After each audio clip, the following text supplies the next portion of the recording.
여러분 반갑습니다. 이번 시간에 배워보실 내용은 바로 동대문 사입 용어입니다. 쇼핑몰을 시작하고 필수적으로 해야 하는 것이 바로 사입인데요.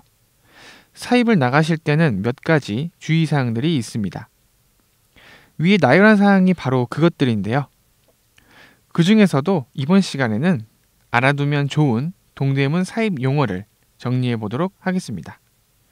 사입을 하러 나갔는데 상인분들과 대화할 때 갑자기 모르는 단어가 나오면 당황하게 되죠.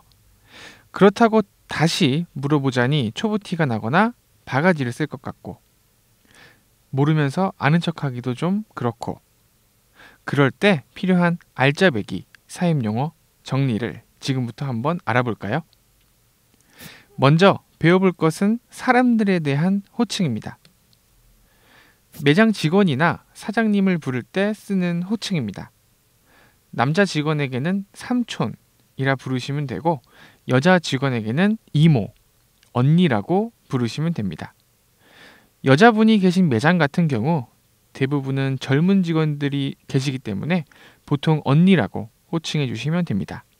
절대로 여기요, 저기요, 사장님 등의 표현을 쓰시면 안 되고 되도록이면 친근하게 위에 호칭을 사용하시는 게 사입 초보티가 덜 나는 것 잊지 마시고요.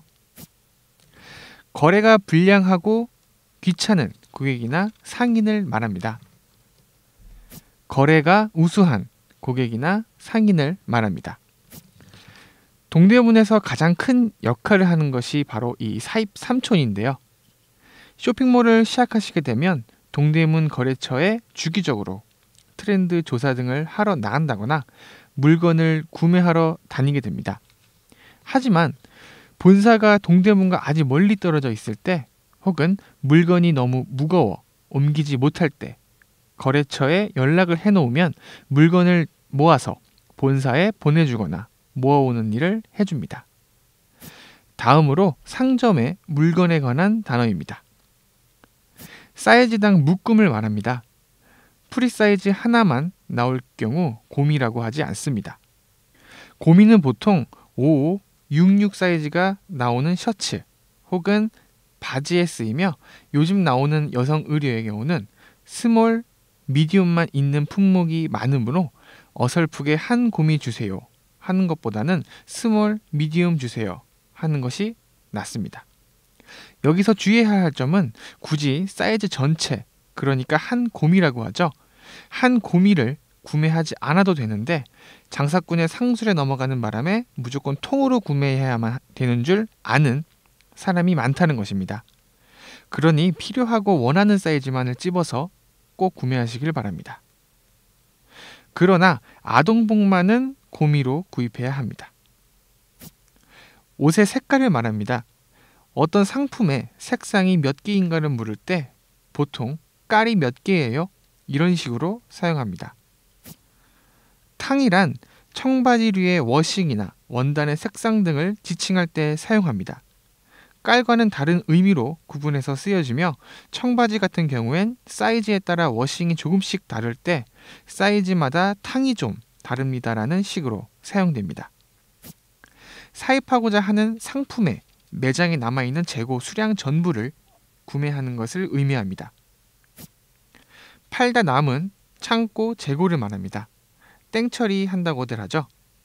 초보 창업자에게는 해당이 안 되겠지만 쇼핑몰이 커지게 되면 가끔 접하기도 합니다. 여기서 땡의 원칙은 물건 가격의 7%부터 상인과 거래를 시작한다는 것에 있습니다. 만약 원래 100원짜리 물건을 땡처리로 산다고 가정했을 때 해당 판매가의 7%부터 판매가를 정하게 된다는 부분 알아두시면 좋겠습니다. 흰 편 니트라고 하며 보통 면 제품을 말합니다. 즉, 면 티셔츠, 추리닝 등을 가리킵니다. 제품의 분량을 말합니다. 한 장을 의미합니다. 셔츠나 블라우스 등의 단추 구멍을 말합니다.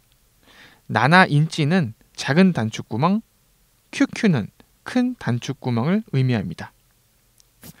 이미테이션의 약자로 이미 있는 상품을 따라서 비슷하게 만들어낸 상품을 말합니다. 원하는 상품이 매진되었을 때 물건이 다시 들어오면 우선적으로 물건을 싸주는 조건으로 예약금을 걸어놓는 행위입니다. 하지만 미송을 받으면 2, 3일 걸리는 경우가 있으니까 정말 마음에 드는 상품이 아니면 미송은 되도록 받지 않는 것이 좋습니다. 상품의 판매 기간이나 제품을 생산하는 데 걸리는 주기를 말합니다. 여기서 잠깐 다음 단어들을 배워보기 전에 상인들의 돈을 부르는 단위를 잠깐 알아볼 텐데요. 보통 동대문 상가에선 그렇진 않지만 새벽 시장이나 이미테이션 시장에서는 10,000원, 15,000원 대신 10, 15라고 말하니 이것 또한 알아주시는 것이 좋겠습니다. 다음으로는 상품을 사입한 후 쓰이는 단어들을 알아보겠습니다. 장기는 그날 사입한 영수증을 말합니다. 동대문 도매시장은 현금으로 거래하는 걸 원칙으로 하기 때문에 물품 구매 후 영수 장기를 끊어달라고 하시면 됩니다. 물론 자주 거래를 트시고 신뢰가 쌓이게 되면 현금이 아닌 온라인 장기나 청구 장기를 끊어달라고 하실 수는 있으나 웬만한 도매처에선 온라인 거래를 꺼려하기 때문에 오히려 서먹해질 수도 있겠죠. 온라인 장기를 끊으시려면 자주 얼굴을 익히고 거래를 많이 트시는 것이 중요합니다. 반품을 해서 그 매장에 묶이게 되는 돈의 액수를 기재한 영수증입니다. 다음에 물품을 구입하여 올 때에 그 금액만큼을 뺀 나머지 차액을 지불하게 되는데요. 주의해야 할 점은 도매시장의 룰 중 하나가 매장 장기가 없다면 잃어버린 걸로 끝나게 된다는 것입니다. 매장 장기는 현금과 다름이 없으므로 잘 관리하셔야 합니다.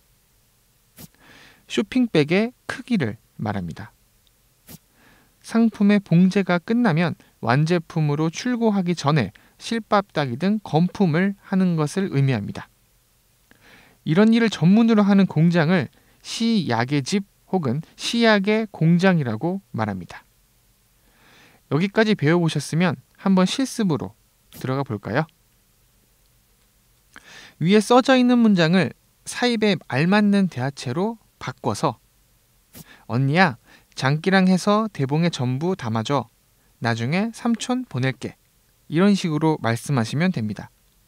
그러면 사입한 물건을 큰 봉투에 담아놓고 쇼핑몰 이름을 써놓게 되죠. 후에 사입 삼촌에게 물건을 수거하도록 전화로 부탁드리면 됩니다. 자, 여기까지 동대문 사입 용어에 대해 간단하게 알아보았는데요. 후에 여러분이 실제로 동대문 시장에 사입을 하러 가실 때 큰 도움이 될 수 있길 바랍니다. 감사합니다.